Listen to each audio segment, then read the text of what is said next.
Insist on yourself. Never imitate. Ralph Waldo Emerson. Every so often, I find myself at a crossroads, conflicted, hovering between a desire to fit in with my peers and a need to find my own way. At times like these, Emerson's edict is a guiding principle, encouraging me to value my inner voice instead of blindly conforming to the expectations of others. Time and again, people are pressured to conform to societal pressures in order to avoid negative consequences or gain social acceptance. Arthur Miller's play, The Crucible, explores the theme of blind conformity to escape tyranny. I have also experienced the pitfalls of conformity in my life and learned several valuable life lessons as a result. Thus, my credo is, stay true to who you are. Let your path be dictated by your inner voice, instead of the pressures of external influences. Oftentimes, it's easier to silence your inner voice and succumb to the demands of society in order to gain social acceptance or to avoid negative consequences.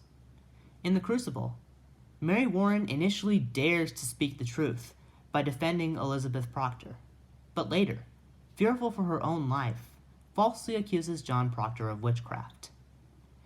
"You are the devil's man. I'll not hang with you. I love God.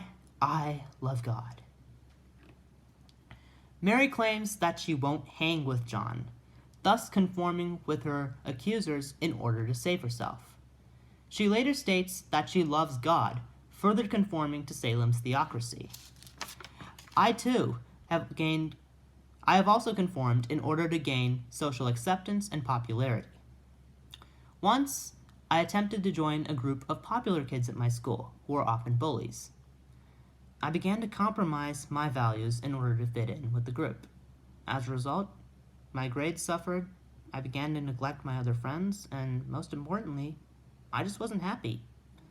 Ever since, I resolved never to compromise my inner values in order to fit in. Nonconformity is the harder path to follow, as it requires bravery and an unwavering belief in yourself. However, it often yields immense benefits. In The Crucible, John Proctor initially gives in to the temptation to conform and lie about being a witch, but ultimately refuses to do so when asked to sign his false confession into record. Because it is my name, because I may not have another in my life. How may I live without my name? Proctor's name symbolizes his integrity and moral code, which he cannot live without.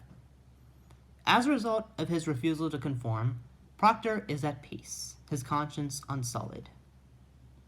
I, too, have faced situations where I refused to conform and felt immensely rewarded as a result.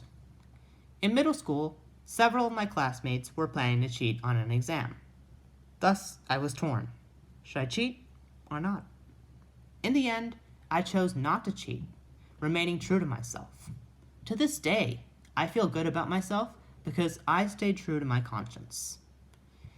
In conclusion, I firmly believe that it's best to let your inner voice dictate your path. Looking ahead, I plan to put my credo into practice by deciding on my college and major based upon what I feel is right for me, not upon what's popular or what my friends are doing.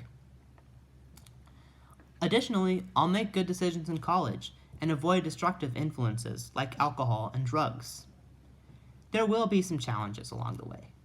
For example, I might not be the most popular or cool student in college.